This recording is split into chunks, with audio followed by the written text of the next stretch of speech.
فلا مضل له ومن يضلل فلا هادي له وأشهد أن لا إله إلا الله وحده لا شريك له وأشهد أن نبينا محمدا عبده ورسوله يا أيها الذين آمنوا اتقوا الله حق تقاته ولا تموتن إلا وأنتم مسلمون يا أيها الناس اتقوا ربكم الذي خلقكم من نفس واحدة وخلق منها زوجها وبث منهما رجالا كثيرا ونساء واتقوا الله الذي تساءلون به والأرحام إن الله كان عليكم رقيبا يا أيها الذين آمنوا اتقوا الله وقولوا قولا سديدا يصلح لكم أعمالكم ويغفر لكم ذنوبكم ومن يطع الله ورسوله فقد فاز فوزا عظيما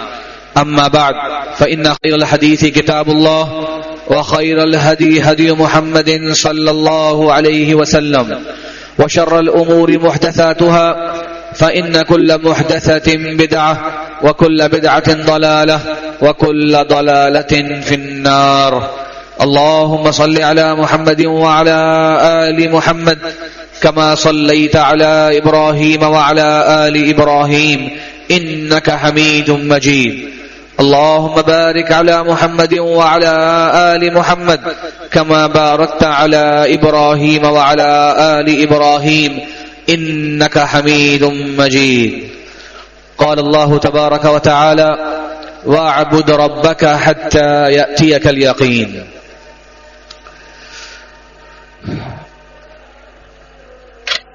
اس دنیا میں رہنے والے مختلف افکار و نظریات کو اپنا دین سمجھنے والے لوگ اگر ان سے سوال کیا جائے کہ تمہارا اس دنیا میں موجود ہونے کا مقصد کیا ہے، کس لیے تم اس دنیا میں پائے جاتے ہو، تو جو جواب اہل اسلام کلمہ توحید کے ماننے والے اس سوال کا دیں گے شاید اقوام عالم میں وہ جواب سننا بہت مشکل ہو۔ تو سادہ مسلمان وہ اس بظاہر پیچیدہ سوال کا جواب بڑی وضاحت سے دے گا کہ ہمارا اور تمام انسانوں کا اس دنیا میں ہونے کا مقصد اللہ تبارک و تعالی کی بندگی کرنا ہے۔ یہ ایک منٹ میں بات سمجھا دینے والا سوال، اس کا جواب جاننا ایک مومن پر اللہ تبارک و تعالی کی طرف سے بہت بڑا انعام ہے۔ اور یہ میں کوئی فرضی بات نہیں پیش کر رہا، باقاعدہ ایسے انٹرویوز موجود ہیں کہ لوگوں سے سوال کیا گیا کہ تم کیوں ہو دنیا میں، تمہارے ہونے کا مقصد کیا ہے، تو اس میں طرح طرح کے عجیب و غریب قسم کے جوابات سننے میں آئے۔ کوئی سائنسی تشریح پیش کرتا ہے، کوئی فلسفیانہ توضیح پیش کرتا ہے، کوئی پرانوں کی طرف اس کی نسبت کرتا ہے، کوئی نئے سے نئے سائنسی اسباب و وجوہات پیش کرتا ہے، لیکن ایک سادہ لوگ مسلمان جس نے کلمہ توحید کا اقرار کیا وہ اس کا جواب بڑی وضاحت کے ساتھ دیتا ہے کہ میں اس دنیا میں اللہ کی بندگی کرنے کے لیے ہوں۔ اور یہ آیت ہم بار بار سنتے ہیں، وما خلقت الجن والانس الا ليعبدون، اور جنات کو اور انسانوں کو میں نے نہیں تخلیق کیا مگر کہ صرف اور صرف ایک مقصد کے لیے کہ یہ اللہ تبارک و تعالی کی عبادت کریں اور اللہ کی بندگی کریں۔ رمضان المبارک کا مہینہ قریب میں ہم سے رخصت ہوا، اس میں مختلف عبادات اہل اسلام انجام دیتے ہیں، روزہ، قیام اللیل، قرآن کے ساتھ تعلق اور دیگر اللہ کی راہ میں مال خرچ کرنا وغیرہ۔ تو ایک مسلمان یقیناً وہ خیر کا ایک موسم جو گزرا اس میں چاہتا ہے کہ وہ زیادہ سے زیادہ نیک اعمال کرے اور اللہ تعالیٰ کا قرب حاصل کرے، گویا ایک سیزن کی طرح جس میں ایک تاجر زیادہ سے زیادہ اپنی کمائی کی طرف توجہ کرتا ہے تاکہ باقی جو سیزن کے مہینے نہیں ہیں ان میں معاملات بہتر انداز سے چل سکیں۔ تو ایک مومن کا بھی یہی معاملہ ہے کہ جب یہ خیر کے اور نیکی کے موسم آتے ہیں تو اس میں اس کا اللہ تبارک و تعالی کی طرف لگن دھیان بڑھ جاتا ہے. لیکن اس کا یہ معنی نہیں کہ پھر باقی 11 مہینے ایک غفلت میں اور ایک روٹین میں اور معمول کے مطابق خالی گزرتے رہیں. اس میں بھی اپنے آپ کو عبادت کا جو عہد ہے اور بندگی کا جو یہ اللہ تبارک و تعالی کے ساتھ وعدہ ہے, اس کی یاد دہانی کرانے کی ضرورت ہے. یہی ارشاد اللہ تبارک و تعالی نے نبی کریم صلی اللہ علیہ وسلم کو قرآن مجید میں فرمایا, وَاعْبُدْ رَبَّكَ حَتَّى يَأْتِيَكَ الْيَقِينُ, بس اپنے رب کی بندگی کرتے رہیے یہاں تک کہ آپ پر موت طاری ہو جائے اور موت کی کیفیت آپ پر بھی آ جائے. آپ صلی اللہ علیہ وسلم امام الحنفاء, امام المرسلین, زین العابدین, کیسے اللہ تعالیٰ کی بندگی کرتے, کیسے اللہ تعالیٰ کی عبادت کرتے, کس کس انداز سے اللہ تبارک کو راضی کرنے کی کوشش کرتے, یہ ہم سب کے سامنے مختلف حالات و واقعات آتے رہتے ہیں. لیکن بہت ضروری ہے کہ ایک مسلمان کے ذہن میں عبادت کا تصور درست انداز سے موجود ہو. عبادت کہتے کسے یہ اس کو پتا ہو. تو آئیے کچھ اس تعلق سے گزارشات آج کے خطبہ جمعہ میں عرض کرتے ہیں. سب سے پہلی بات کہ عربی زبان میں جو عبادت کا لفظ ہے, عبادہ کا جو یہ لفظ آپ سنتے ہیں عبادت کی, تو عبادت کا عربی زبان میں معنی ہوتا ہے کسی چیز کو ہموار کر دینا. عرب کہتے ہیں طریق معبد, یہ راستہ معبد ہے. معبد سے مراد کہ بار بار گزر کر لوگوں نے اسے اپنی آمد و رفت کی جگہ بنا کر بڑا ہموار کر دیا ہے, بڑی آسانی کے ساتھ لوگ یہاں سے گزر جاتے ہیں. تو عبادت کا عربی زبان میں مفہوم یہ ہے کہ گویا انسان ایک عمل کو بار بار انجام دے کہ اس کے مزاج, اس کی عادت اس کام کو کرنے کی بن جائے. وہ ایک مرتبہ ایک عمل انجام دے دیا اور بس اس کو بھول گیا, یہ نہیں, بلکہ وہ اس کا معمول بن جائے. ایسے گویا کہ وہ ایک راستہ ہے جس سے وہ روزانہ گزرتا ہے. اسی طرح اس کی یہ عبادت کی کیفیت ہے کہ جس پر وہ بار بار اپنے آپ کو گامزن اور ہر وقت ثابت قدم رکھنے کی کوشش میں رہتا ہے. یہ عبادت کا ایک مطلب ہے. اور عبادت میں 2 بنیادی ارکان ہیں جو ہونے چاہیے, اور اگر وہ عبادت میں نہ ہو تو وہ اسلام کی نظر میں عبادت نہیں کہلاتی. خوب اچھی طرح سے سنیے. پہلا رکن ہے عبادت کا الخضوع والذل, اللہ تبارک و تعالی کے لیے عاجزی اور انکساری اور جھکاؤ انسان میں پیدا ہو جائے. اور دوسرا رکن ہے اللہ تبارک و تعالی کی محبت. یہ محبت اور عاجزی اور انکساری دونوں میں انسان کی دل کی کیفیت مختلف طرح کی ہوتی ہے. محبت کی بات سن کے اس میں شوق پیدا ہوتا ہے, رغبت پیدا ہوتی ہے, آنکھوں میں چمک آتی ہے. اور انکساری اور عاجزی کا جو دل میں اثر ہوتا ہے اس سے اس میں دل میں خوف آتا ہے, اس کے اندر فکر مندی پیدا ہوتی ہے. تو عبادت میں یہ دونوں جذبے ہونے چاہیے. اللہ تبارک و تعالی کے سامنے پیش ہونے کا, اللہ تبارک و تعالی کا جو عبادت کا حق تھا وہ ادا نہ کرنے کا ایک خوف دل میں ہو کہ جو اللہ تبارک و تعالی کی بندگی کے تقاضے تھے میں اس طرح سے پورے نہیں کر سکا جس طرح کرنے چاہیے تھے. اور دوسرا کہ عبادت کرتے ہوئے انسان مایوسی کی کیفیت میں نہ ہو, صرف اپنے اوپر ڈر کوئی حاوی نہ کر لے, بلکہ اپنے معبود کی محبت کا جذبہ اس کے دل میں ہو کہ اللہ تبارک و تعالی کا مجھ پر کتنا انعام ہے. دنیا میں اگر کسی شخص سے مجھے کچھ امید ہو کہ مجھے اس سے کچھ مل جائے گا اور وہ مجھے وہ چیز دے دے, پھر بھی میرے دل میں اس کی قدر و منزلت بڑھ جاتی ہے. جبکہ بہت سی مرتبہ کوئی اس نے آپ پر احسان نہیں کیا ہوتا. مثال کے طور پہ اگر ایک شخص ایک جگہ کام کرتا ہے, تنخواہ طے ہے, مہینے کے آخر میں اس کو جو مقرر شدہ تنخواہ ہے وہ دے دی جائے تو بظاہر اس کو بڑے سرد جذبات کے ساتھ اس کو لے لینا چاہیے. لیکن انسان کی ایک فطرت ہے کہ اس وقت اس کے دل میں ایک اپنائیت اور جو دینے والا شخص ہے اس کے لیے اچھے جذبات پیدا ہوتے ہیں, جبکہ اس نے اس کو وہ چیز دی جو کہ اس کا ایک حق تھا جو پہلے سے طے تھا. اب یہ جذبہ اللہ تبارک و تعالیٰ کی طرف اگر لے کے جائیں تو ہمارے اور آپ پر جو اللہ کی نعمتیں ہیں اس میں سے میں اور آپ کسی چیز کے مستحق نہیں. اللہ نے ہم سب کو ہماری اوقات سے بڑھ کر دیا. یہ بندہ مومن کے دل میں یہ اقرار ہونا چاہیے, اور جب یہ اس کے دل میں پیدا ہوگا تو اس کے نتیجے میں اللہ تبارک و تعالیٰ کی محبت اس کے دل میں آئے گی کہ اللہ تعالیٰ نے مجھے کتنا نوازا ہے, کتنا مجھ پر انعام اور اکرام فرمایا ہے. تو بندگی کے اندر عاجزی اور انکساری, اور دوسرا رکن اللہ تبارک و تعالیٰ کی محبت, ان دونوں جذبات کو حاضر رکھنا ضروری ہے. قرآن و حدیث کے اندر اللہ تبارک و تعالیٰ کی عبادت کرنے والی بہت سی مخلوقات کا تذکرہ ہے, صرف انسان کا نہیں. اللہ کی بندگی کرنے والے اور بھی مخلوقات ہیں.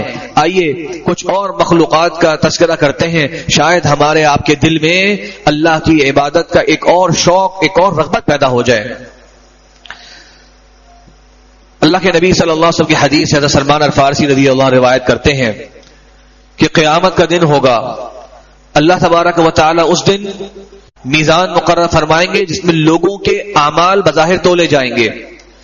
اب یہ میزان کتنا بڑا ہوگا؟ حدیث کے الفاظ ہیں لو وضع فیہ السماوات والارض لوزن, اگر اس میں آسمان اور زمین یا آسمانوں کو اور زمینوں کو رکھ دیا جائے تب بھی وہ اس کا وزن کر لیں. اتنا بڑا میزان. فرشتے اس موقع پر سب سے پہلی مرتبہ اس میزان کو دیکھیں گے تو اللہ سے سوال کریں گے کہ اے اللہ, اس میں کس کو تولا جائے گا, کس چیز کو تولا جائے گا اتنے بڑے میزان میں؟ تو اللہ تبارک و تعالی جواب دیں گے لمن اشاء من خلقی, جو میں چاہوں اپنی مخلوقات میں سے میں اس کو اس میں تول سکتا ہوں. جب فرشتے اللہ تبارک و تعالی کی اس عظمت کا ملاحظہ کریں گے, اس عظمت کے پہلو کو سنیں گے پہلی مرتبہ کہ اتنا بڑا میزان, اور جو مخلوق اللہ تعالیٰ چاہے وہ اس میں تولی جا سکتی ہے, جو اللہ کی مرضی وہ اس میں ڈالا جا سکتا ہے, تو اس موقع پر انہیں اپنی عبادت کمتر محسوس ہوگی. اور وہ جواب کیا دیں گے؟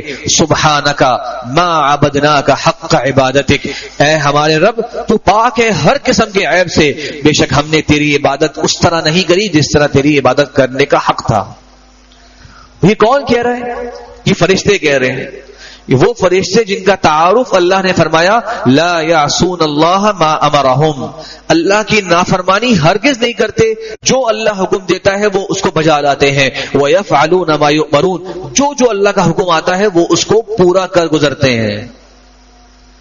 ہمارے آپ کے سامنے کتنے سارے اسلام کے احکامات آتے ہیں, تو دل میں خیال آتا ہے کرنے چاہیے, پھر فوراً سے خیال آتا ہے لیکن کیسے ہوگا, لوگ کیا کہیں گے, دوست کیا کہیں گے, گھر والوں کو کیسے مناؤں گا, کتنے سارے لوگ ہیں جو یہ کام نہیں بھی کر رہے. چلو ٹھیک ہے اللہ تعالیٰ توفیق عطا فرما دے, چلو ٹھیک ہے اللہ غفور رحیم ہے, کیسے کیسے بہانے ہمارے سامنے آتے ہیں. اور یہ فرشتے اللہ تبارک و تعالیٰ کی جب پہچان انہیں حاصل ہوئی تو کہنے لگے ما عبدناک حق عبادتک, یہ ہیں اللہ تبارک و تعالیٰ کی بندگی کرنے والے فرشتے. اور ایک روایت میں تذکرہ ہے کہ جب وہ پل صراط کو دیکھیں گے اور پل صراط کی باریکی ایک بلیڈ کی طرح کی باریکی ہوگی, ایک تلوار کی طرح کی باریکی ہوگی, اور وہ دیکھیں گے کہ اس باریک ترین پل صراط سے گزر کے اس جگہ سے دوسری جگہ پہ جانا ہے. جب وہ یہ منظر دیکھیں گے تب ایک روایت میں ہے اس وقت کہیں گے سبحانک ما عبدناک حق عبادتک, اے اللہ ہم نے تیری بندگی اس طرح نہیں کی جس طرح کرنے کا حق تھا. فرشتوں کے بارے میں ایک اور روایت سنیے, انتہائی عجیب روایت اور مستند روایت. امام ابن کثیر فرماتے ہیں حسن سند کے ساتھ ہے, حدیث کی کتاب ہے تعظیم قدر الصلاۃ امام مروزی رحمہ اللہ کی, اس میں یہ روایت موجود ہے.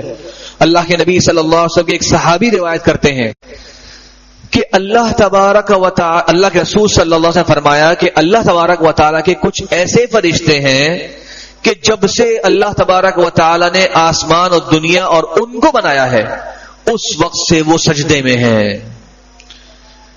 اور اللہ تبارک و تعالی کے کچھ ایسے فرشتے ہیں کہ جب سے ان کو بنایا گیا ہے اس وقت سے وہ رکوع کی حالت میں ہیں. تصور کریں, جب سے بنایا گیا, جب سے آسمان و زمین تخلیق کی گئی وہ اللہ تبارک و تعالی کی اس عبادت میں مصروف ہیں. فرمایا آپ صلی اللہ علیہ وسلم نے، اور جب قیامت کا دن آئے گا اور اللہ تبارک و تعالی کے دیدار کا وقت آئے گا، تو جب وہ اپنے رب کو سب سے پہلی مرتبہ دیکھیں گے اور پہلی مرتبہ اپنا سر سجدے سے اٹھائیں گے اور پہلی مرتبہ اپنا سر رکوع سے اٹھائیں گے، تو یہی الفاظ کہیں گے، سبحانک ما عبدناک حق عبادتک، اے ہمارے رب بے شک تو ہر عیب سے پاک ہے، ہم نے تیری بندگی اس طرح نہیں کری جس طرح تیری بندگی کرنے کا حق تھا۔ کیسی عبادت ہے، کیسی ان کی رب سے محبت ہے، کیسی اپنے رب کی پہچان ہے۔ آپ صلی اللہ علیہ وسلم کی فرشتوں کے تعلق سے بہت سی احادیث ہیں، تو فرشتوں پر ایمان لانے کا ایک جو معنی مفہوم ہمارے ذہن میں ہے کہ وہ مختلف اعمال انجام دے رہے ہیں، ہم اس سب پر ایمان لاتے ہیں، یہ ایک بات ہے، لیکن وہ کس طرح سے اپنے رب کی بندگی کر رہے ہیں، بالکل نافرمانی کے بغیر، اور پھر بھی اپنے رب سے ڈرتے بھی ہیں، یہ میرے اور آپ کے دل میں یہ جذبہ پیدا ہونا چاہیے۔ ایک حدیث ہے جامع ترمذی میں، فرمایا آپ صلی اللہ علیہ وسلم نے، اطت السماء وحق لها ان تئت، آسمان سے آوازیں آتی ہیں، آسمان سے آوازیں آتی ہیں، اور آسمان کا حق ہے کہ اس سے آوازیں آئیں۔ کیا مطلب؟ آوازیں اس طرح کی آتی ہیں کہ اگر لکڑی کوئی پھٹا ہو اور اس کے اوپر انسان چلے تو ایسی آوازیں آئیں گی جیسے کہ ابھی ٹوٹا ابھی ٹوٹا، اس قسم کی آوازیں ہیں، تئت کے الفاظ ہیں۔ کیوں آسمان سے ایسی آوازیں آتی ہیں، اور کیوں فرمایا آپ صلی اللہ علیہ وسلم کہ آسمان سے ایسی آوازیں آنی چاہیے؟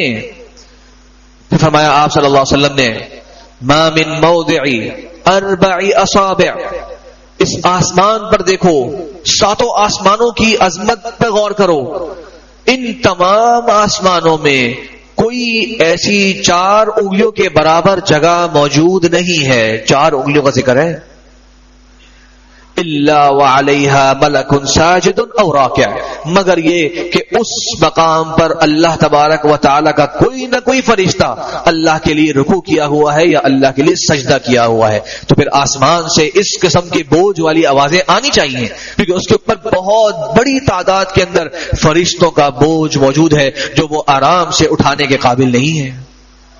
سبحان اللہ، کتنی آسمان کی وسعتیں ہوں گی، کتنی ان فرشتوں کی تعداد ہوگی۔ والبیت المعمور، قرآن مجید میں اللہ تبارک و تعالی نے قسم کھائی والبیت المعمور کی، اور فرمایا آپ صلی اللہ علیہ وسلم نے، یہ بیت المعمور کیا ہے؟ یہ آسمان جو دنیا میں کعبہ موجود ہے، اسی کی بالکل سیدھ پر 7 آسمانوں کے اوپر ایک گھر ہے، اس گھر میں ہر روزانہ 70,000 فرشتے طواف کے لیے داخل ہوتے ہیں۔ اور یہ حیرانی کی بات نہیں، حیرانی کی بات اگلا جملہ ہے، 70,000 فرشتے روزانہ داخل ہوتے ہیں، اس گھر میں طواف کرتے ہیں، اللہ تبارک و تعالیٰ کی عبادت کرتے ہیں جس طرح زمین میں انسان کرتے ہیں۔ فرمایا آپ صلی اللہ علیہ وسلم نے، اگر ایک مرتبہ کسی بھی فرشتے کا نمبر آ جائے، اس کے بعد زندگی بھر کبھی بھی اس کا نمبر نہیں آتا۔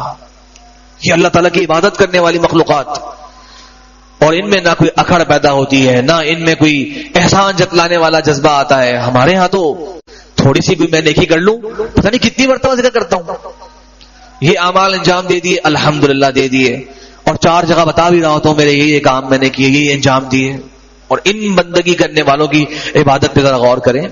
اور یہ تو میں نے ذکر کیے فرشتوں کی، آئیے اور بھی کچھ مخلوقات کا ذکر کرتے ہیں جن کی عبادت کا تذکرہ اللہ تعالیٰ نے فرمایا۔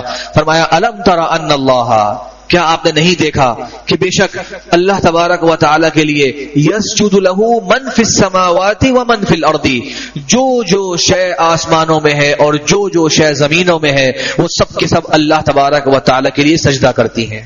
ہر شے جو آسمانوں میں ہے، جو زمینوں میں، سجدہ کے الفاظ ہیں۔ اب سجدے کے 2 معنی کیے گئے، ایک معنی کہ جو ہمارا سجدہ ہے، اللہ کے آگے جھکنا، ہر مخلوق سجدہ کرتی ہے، اس کی کیفیت مختلف ہو سکتی ہے، ہمیں نہیں معلوم۔ اور ایک معنی سجدے کا یہ ہے کہ وہ اللہ تبارک و تعالی کے حکم کے تابع ہے، اللہ تعالیٰ کی نافرمانی نہیں کرتی، بلکہ صرف اور صرف اللہ تعالیٰ کی فرما برداری پر آمادہ ہے۔ دونوں معنی ہو سکتے ہیں، یا تو وہ باقاعدہ سجدہ جس طرح ہم اور آپ کرتے ہیں یہ سجدہ، ہر مخلوق کا اپنی کیفیت کے حساب سے، یا پھر سجدے کا معنی ہوتا ہے جھک جانا، اللہ تعالیٰ کی فرما برداری کرنا، جس کی جو ڈیوٹی لگائی ہے وہ اس کام کو انجام دے رہا ہے. اس لیے سورج اتنی طاقتور ترین مخلوق ہونے کے باوجود ہر صبح اسی کام پر ہے جس کام کا اللہ تبارک و تعالیٰ نے اس کو مکلف بنایا. جو کام اس کی ڈیوٹی لگائی وہ اس کام کو انجام دیتا ہے. جس دن اللہ کا حکم ہوگا صرف اسی دن وہ مشرق کے بجائے مغرب سے نکلے گا، ورنہ وہ روزانہ اتنی طاقتور مخلوق ہونے کے باوجود اللہ تعالیٰ کے حکم کے تابع ہے. اسی طرح باقی مخلوقات ہیں. تو یہ سورہ حج کی آیت ہے. الم تر ان اللہ، کیا آپ نے نہیں دیکھا کہ ہر شے اللہ تبارک و تعالیٰ کو سجدہ کیے ہوئے ہے. پھر اللہ نے ان میں سے بعض مخلوقات کا ذکر بھی کر دیا. والشمس والقمر والنجوم، یہ اوپر کی مخلوقات. سب سے بڑی مخلوق تمہیں کیا نظر آتی؟ سورج، یہ اللہ کو سجدہ کرتا ہے، یہ اللہ کے فرما بردار ہے. اس کے بعد چاند، یہ بھی اللہ کے سامنے جھکتا ہے، اللہ کی بندگی کرتا ہے. والنجوم، اور یہ سارے تارے لاکھوں کی تعداد میں، کروڑوں کی تعداد میں، یہ سب کے سب اللہ تبارک و تعالیٰ کی بندگی کرتے ہیں. اس کے بعد پھر زمین کی مخلوقات کا ذکر فرمایا. والجبال والشجر والدواب، اور پہاڑ جو تمہیں نظر آتے ہیں، اور درخت جو تمہیں نظر آتے ہیں، اور تمام قسم کے چوپائے جو زمین پر حرکت کر رہے ہیں، زمین پر چل رہے ہیں. یہ 6 بڑی بڑی مخلوقات کا جب اللہ نے ذکر فرمایا، پھر ذکر آتا ہے انسان کا، اور فرمایا وَكَثِيرٌ مِّنَ النَّاسِ، اور لوگوں میں سے بہت سے لوگ بھی اللہ کو سجدہ کرتے ہیں. ان مخلوقات کے اندر کوئی استثناء نہیں ہے، یہ پوری طرح اللہ تعالیٰ کے لیے سجدہ کرنے والی ہے.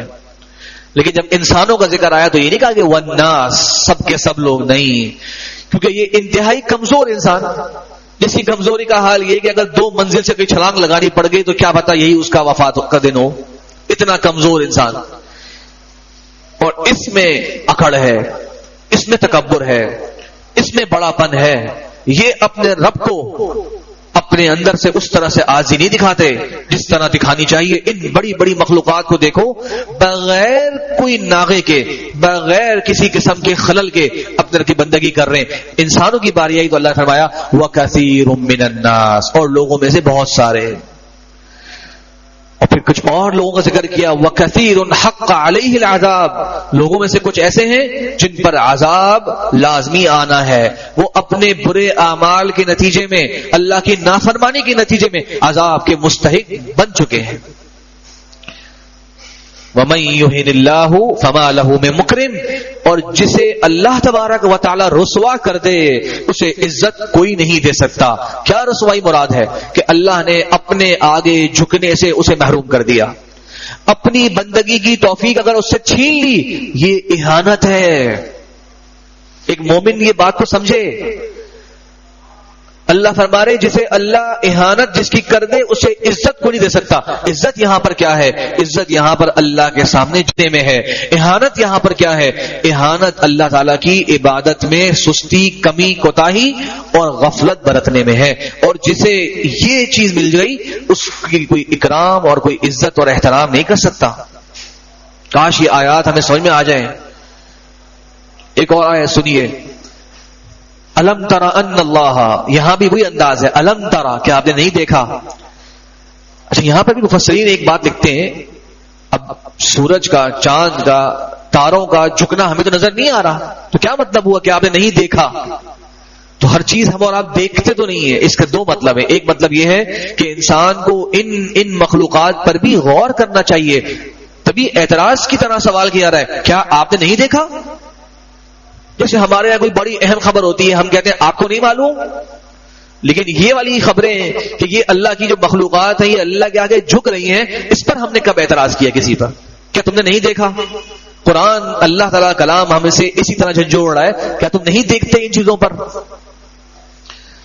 تو ایک معنی یہ ہے کیا تم نے نہیں دیکھا، باقاعدہ دیکھو. اور دوسرا معنی یہ ہے کہ دیکھنا مطلب ہے کہ علم، کیا تمہیں نہیں معلوم، کیا تمہیں اس کا علم نہیں ہے؟ تو دونوں معنی ہو سکتے ہیں، دیکھنا اور دوسرا جاننا، اس بات کا ادراک رکھنا اپنے اندر. فرمایا الم تر ان اللہ یسبح له من فی السماوات والارض، کیا آپ نہیں دیکھتے کہ اللہ کی تسبیحات بیان کر رہی ہے؟ کیا چیز؟ جو آسمانوں میں ہے اور جو زمینوں میں ہے، ہر مخلوق۔ اب انسان کے ذہن میں ایک سوال آ سکتا ہے، کچھ مخلوقات ایسی ہیں جو نہ آسمان پر ہیں نہ زمین پر ہیں، آسمان اور زمین کے درمیان ہے۔ تو اللہ تعالیٰ نے یہاں اس کی وضاحت فرمائی، وَالطَّيْرُ صَافَّاتٍ، اور اپنے پروں کو پھیلائے ہوئے پرندے یہ بھی اللہ کی تسبیح کر رہے ہیں۔ پروں کو پھیلائے ہوئے پرندے یعنی جو اڑ رہے ہیں آسمان اور زمین کے درمیان، یہ بھی اللہ تبارک و تعالیٰ کی تسبیح بیان کر رہے ہیں۔ کتنا عجیب نکتہ ہے، ورنہ ہم اور آپ بولتے نہیں آسمان اور زمین میں سب آ گئے، لیکن الگ سے اللہ تبارک و تعالیٰ نے ان پرندوں کا تذکرہ کیا جن کے پر کھلے ہوئے ہیں، کیونکہ نہ وہ زمین میں بیٹھے ہوئے ہیں نہ وہ آسمان سے جڑے ہوئے ہیں، وہ آسمان اور زمین کے چونکہ درمیان ہیں، تو کہیں تم ان کے بارے میں غفلت میں نہ پڑ جانا کہ چونکہ یہ زمین میں نہیں ہے تو شاید یہ نہ کرتے ہو اللہ کی تسبیح، نہیں، وَالطَّيْرُ صَافَّاتٍ، ہر چیز کا ذکر کر دیا آسمانوں میں اور زمین میں، پھر خاص طور پہ ان پرندوں کا جو پر کو کھولے ہوئے ہیں۔ پھر کیا فرمایا؟ کل قد علم صلاتہ وتسبیحہ، ہر شے ان میں سے اپنی نماز اور اپنی تسبیحات کو جانتی ہیں۔ سبحان اللہ، کس نے سکھایا ان کو؟ کون سے اسکول میں، کون سے ادارے میں جا کر انہوں نے سیکھا؟ ان مخلوقات کا تو حال یہ ہے کہ سب کو اپنی نماز اور اپنی تسبیحات کا پورا پورا علم ہے۔ غافل کون ہے؟ اعراض کون کیے ہوئے ہے؟ غفلت کا شکار کون ہے؟ تو یہ میرے اور آپ کے سوچنے کی باتیں ہیں۔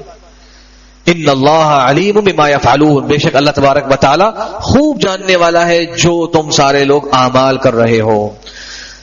تو ان مثالوں کو ذکر کرنے کا مقصد میرے بھائیوں، بزرگوں، ساتھیوں یہ ہے کہ ہم اور آپ اللہ تبارک و تعالی کی بندگی کے لیے اپنے آپ کو تیار رکھیں، اپنے آپ کو آمادہ رکھیں، اور یہ بندگی کچھ 1 2 3 4 اعمال کا نام نہیں ہے، یہ مالک کی طرف ہر وقت توجہ رکھنے کا نام ہے کہ میرے مالک میرے لیے اس موقع پر کیا حکم ہے، جو حکم ہے بندے نے اس حکم کو بجا لانا ہے، اور وہ جو احکام ہیں وہ میری اور آپ کی آسانی کے لیے، دین کے اندر آسانیاں ہی آسانیوں کے ساتھ ہیں۔ جو روزانہ کی عبادات ہیں، جو واجبات ہیں، فرائض ہیں، اگر میں گنتی کرنے بیٹھ جاؤں کیا خیال ہے؟ لا تعداد ہے؟ نہیں، بڑی چھوٹی سی لسٹ ہے۔ یہ عبادات صبح کے وقت کی ہیں، یہ دوپہر میں ہے، شام میں ہے، رات میں ہے، باقی دوران کیا ہے؟ باقی دوران آپ کے معاملات ہیں، آپ کا اٹھنا بیٹھنا ہے، آپ کا لوگوں سے ڈیل کرنا ہے، آپ کا گھر والوں سے لہن سہن ہے، اس میں بھی اللہ تبارک و تعالیٰ کی جو تعلیمات ہیں اس کو یہ بندہ مومن اپنا لے، یہ بھی بندگی کے پہلو ہو گئے۔ تو اگر ایک شخص صبح سے لے کر شام تک اپنی دکان پر ہے اور وہاں پر وہ سچی تجارت کرتا ہے، سچ کی بنیاد پر تجارت کرتا ہے، جھوٹ نہیں کہتا، دھوکہ نہیں دیتا، غلط مال نہیں بیچتا، لوگوں کے ساتھ اچھے اخلاق سے پیش آتا ہے، لین دین کے معاملات میں نرمی برت لیتا ہے، ادھار کے معاملات میں سختی نہیں کرتا لوگوں کے ساتھ، اور یہ سارے کے سارے پہلو اسلام میں عبادت کے پہلو ہیں۔ لیکن اس طرف دھیان کیسے جائے؟ اس طرف دھیان جانا ضروری ہے، اس کی نیت ہونا ضروری ہے۔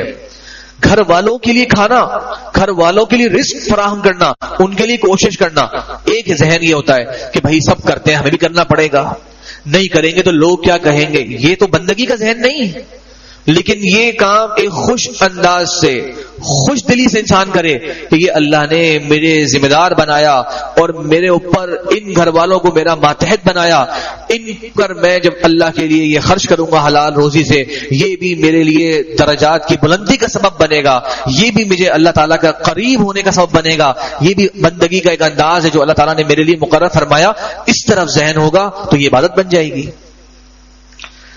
حضرت معاذ بن جبل رضی اللہ کہا کرتے تھے، ذرا توجہ سے سنیے گا یہ بات، کہتے تھے انی لاحتسب نومتی کما احتسب قومتی، میں اللہ تبارک و تعالی سے اپنے سونے میں بھی اجر کی امید اسی طرح رکھتا ہوں جس طرح اپنے جاگنے میں اللہ تعالی سے اجر کی امید رکھتا ہوں۔ سوچے ذرا، یعنی میں اور آپ جب قرآن پڑھنے بیٹھتے ہیں اس وقت تو ذہن میں آتا ہے نا کہ یہ نیکی کا کام کر رہے ہیں، سوتے وقت کس کا ذہن میں آتا ہے کہ یہ میں نیکی کے لیے سو رہا ہوں؟ یہ صحابہ رسول ہیں، یہ ہے نیکی کے راہ میں سب سے آگے بڑھ جانے والے، اور یہ حقیقت میں سب سے سمجھدار انسان۔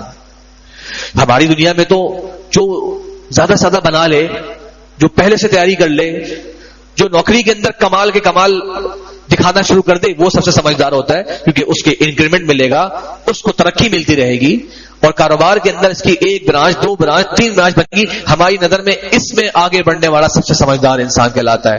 اللہ کی نظر میں سمجھدار وہ ہیں جو باقاعدہ نیکیوں کے موقع تلاش کرتے تھے۔ کیا مطلب اس بات کا؟ جو حضرت معاذ فرماتے تھے، کہا کرتے تھے کہ جب میں سونے جاتا ہوں تو میں گویا یہ نیت کر لیتا ہوں کہ اب میں آرام کرنے جا رہا ہوں، اب اٹھوں گا پھر اللہ تعالیٰ کی عبادت کو بہتر انداز سے انجام دوں گا، ابھی میرے جسم کو کچھ آرام کی ضرورت ہے، اٹھ کے پھر میں دوبارہ سے تازہ دم ہو کر اللہ کی بندگی کروں گا، مختلف اچھے اعمال انجام دوں گا۔ تو اپنی سونے کے عمل کو بھی میں اللہ تعالیٰ سے اجر کی امید رکھتا ہوں، جس طرح جاگتے وقت جو میرے اعمال ہیں اس میں میں اللہ سے اجر کی امید رکھتا ہوں۔ کتنی بڑی بات ہے، اور یہ سوچ کی بات ہے۔ ایک جیسے میں نے کہا کہ لوگ اکتاہٹ کے ساتھ بھی بہت ساری ذمہ داریاں پوری کر رہے ہوتے ہیں، بہتری سے بھی کر رہے ہوتے ہیں، اگر اس میں نیت شامل ہو جائے تو اللہ کے رسول صلی اللہ علیہ وسلم حدیث ہے کہ 1 لقمہ اگر تم اپنی زوجہ کو دیتے ہو، 1 لقمہ، اس میں بھی تمہارے لیے اجر ہے۔ کتنی زیادہ تفصیلات ہیں، اور یہ والی جو کیفیت تھی میرے بھائیوں، بزرگوں، ساتھیوں، یہ صحابہ کرام کے اندر بدرجہ اتم موجود تھی۔ حضرت عبداللہ بن عمر رضی اللہ عنہ کیا نیک صحابی ہیں، کیا ان کی سیرت ہے، اس کے باوجود کہا کرتے تھے، یعنی ایک اور پہلو میں بات کر رہا ہوں کہ عبادات کے مختلف دروازے ہیں جسے ہمیں اور آپ کو کھٹکھٹانا چاہیے، اور بعض مرتبہ انسان کا یہ بھی تلاش کرے، اہل علم کہتے ہیں اپنے نفس کو ٹٹولے۔ کسی عبادت میں ہر انسان کا ایک جیسا رغبت نہیں ہوتی، کچھ کے لیے کچھ خاص عبادات میں زیادہ آسانی کر دی جاتی ہے، ان کا دل اس کو کرنے میں زیادہ آتا ہے، تو یہ بھی خیر کی علامت ہے، کوئی حرج نہیں۔ مثال کے طور پہ ایک شخص کو اللہ تعالیٰ نے لوگوں کی خدمت کا جذبہ عطا فرمایا ہے، اور اس میں وہ اپنے آپ کو بڑی تازگی اور تازہ دم محسوس کرتا ہے، تو ماشاءاللہ یہ خیر کا راستہ اللہ نے اس کے لیے کھول دیا، اس میں آگے بڑھے۔ صحابہ کرام کا معاملہ مختلف تھا، سب کے سب ایک جیسے اعمال انجام نہیں دیتے تھے۔ حضرت خالد بن ولید رضی اللہ عنہ لشکر کے اندر سب سے پہلے آگے بڑھنے والے ہوتے تھے۔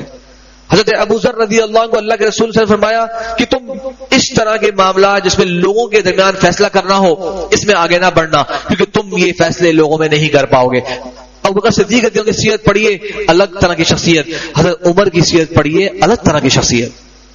تو انسان اپنے نفس کو ٹٹولے، دیکھے کچھ لوگوں کو تعلیم دینے کے عمل کے اندر رغبت زیادہ پیدا ہوتی ہے، کچھ لوگوں کو تعلیم حاصل کرنے کے عمل میں رغبت زیادہ پیدا ہوتی ہے، کچھ لوگوں کے لیے نفل نماز اللہ تعالیٰ نے بڑی محبوب بنا دی ہوتی ہے، کچھ لوگوں کے لیے نفلی روزے اللہ تعالیٰ نے بڑے محبوب بنا دیے ہوتے ہیں۔ یہ سارے کے سارے خیر کے دروازے ہیں۔ انسان اپنے نفس کو ٹٹولے کہ میرے لیے اللہ تعالیٰ نے کون سا راستہ آسان فرما دیا، اور بس اس راستے پر چلنے اور اس پر استقامت کی کوشش میں لگ جائے۔ اور یہ جو نیک اعمال ہیں، آخری بات، یہ جو نیک اعمال ہے انسان خوب اچھی طرح سمجھ لے، اس کا کلی طور پہ فائدہ اور بھلا وہ اس انسان کا ہے، کلی طور پہ فائدہ۔ کتنی ہری قرآن کے آیات ہیں، من عمل صالحا فلنفسہ، جو اچھے اعمال کرے گا وہ اپنے لیے ہی کرے گا، ومن اساء فعلیہا، اور جو برے اعمال کرے گا وہ بھی اپنے لیے ہی کرے گا۔ اللہ تبارک و تعالی غنی عن العالمین، یہ تعارف یاد رکھے اللہ تعالیٰ کا، تمام جہانوں سے بے نیاز، بے پرواہ۔ ابو ذر رضی اللہ عنہ کی روایت بار بار آپ نے سنی ہوگی، لیکن وہ ہر بار سن کے ایک تازگی دل میں آتی۔ صحیح مسلم کی حدیث ہے، حدیث قدسی، جس میں اللہ کے رسول صلی اللہ علیہ وسلم فرماتے ہیں کہ اللہ تعالیٰ یوں فرماتے ہیں، لمبی حدیث ہے، اس کا جو ایک حصہ آج کے موضوع سے متعلق میں ذکر کرنا چاہتا ہوں، وہ کیا ہے؟ لو ان اولکم و آخرکم و انسکم و جنکم، اللہ تعالیٰ فرماتے ہیں اے بنو آدم، تمہارے سب سے پہلے اور سب سے بعد والے، تمہارے انسان اور تمہارے جنات، یہ سارے کے سارے جمع ہو جائیں ایک میدان میں، اور وہاں جمع ہو کر اللہ تبارک و تعالی سے مانگنا شروع کر دیں، اور اللہ تبارک و تعالی جو جو وہ مانگے ان سب کو عطا کرتا چلا جائے۔ تصور کریں مجھے آپ سے کہا جائے کہ اللہ تعالیٰ نے کہا ہے مانگو، ہم کیا کیا مانگیں گے؟ اور اس طرح تمام کائنات کے انسان اور تمام کائنات کے جنات جو تعداد میں انسانوں سے بھی زیادہ ہیں، فرمایا ما نقص ذلك من ملکی شیئا، یہ میری بادشاہت اور خزانوں میں سے ایک ذرہ بھی کم نہیں کریں گے. سبحان اللہ.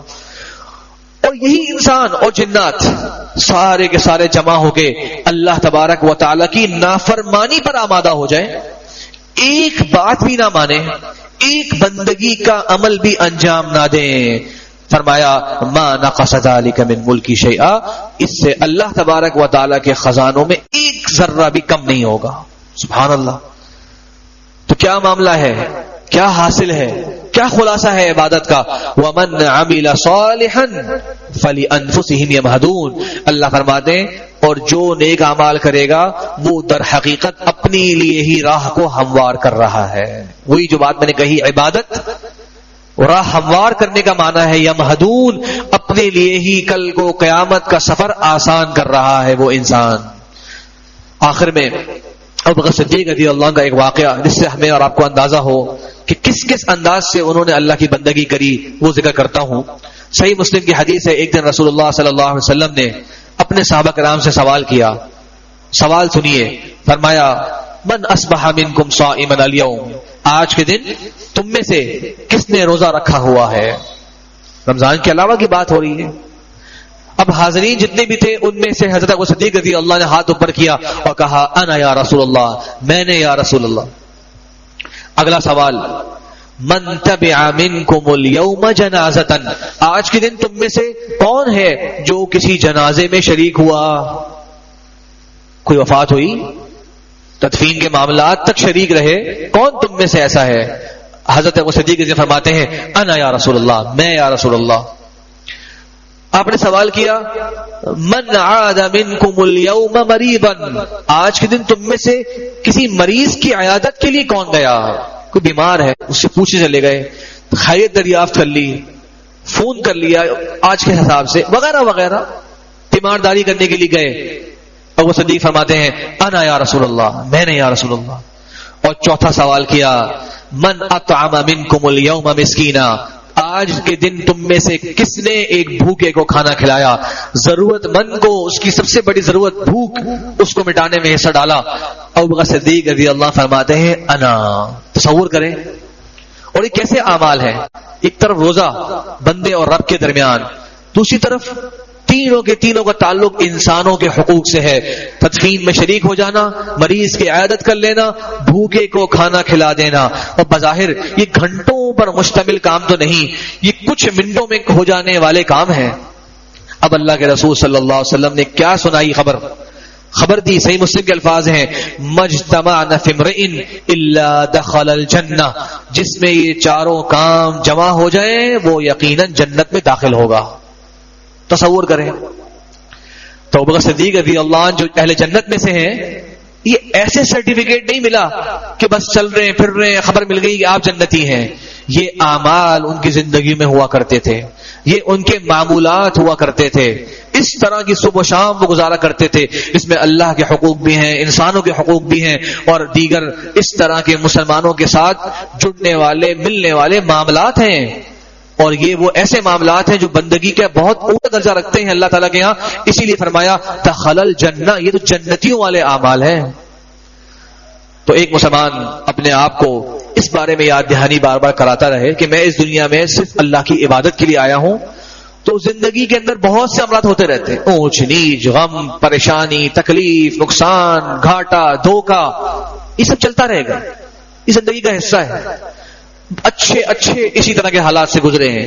لیکن اگر مقصد زندگی میں پہچان گیا ہوں اور اللہ کی عبادت اور بندگی کرنے کے عمل پر میں اپنے آپ کو بار بار یاد دہانی کراتا رہتا ہوں، اس میں میں اپنے آپ کو اپنا محاسبہ کرتا رہتا ہوں تو یقین جانیے یہ ہے سمجھدار مسلمان کی زندگی، جو میری اور آپ کی رمضان کے بعد اور پورے سال اور پوری زندگی اس سوچ و فکر میں ہونی چاہیے کہ اللہ تبارک و تعالی راضی ہو جائے، اللہ تبارک و تعالی ناراض نہ ہو، اللہ تبارک و تعالی کا قرب حاصل ہو جائے، اللہ تعالی کی بندگی کا جو ٹوٹا پھوٹا ہم سے ہو سکتا ہے، حق تو ادا ہو نہیں سکتا لیکن جو ٹوٹا پھوٹے اعمال ہم اور آپ کر سکتے ہیں وہ کرنے کا ایک معمول بن جائے، اور سب سے بڑی میری ٹینشن جسے کہتے ہیں اور سب سے بڑی پریشانی یہ بن جائے کہ میں اپنے اعمال سے اپنی زندگی کو مزین کرتا رہوں جو اعمال کتاب و سنت کے مطابق ہیں اور جو نبی کریم صلی اللہ علیہ وسلم کی تعلیمات میں ہمارے اور آپ کے لیے بیان کیے گئے ہیں۔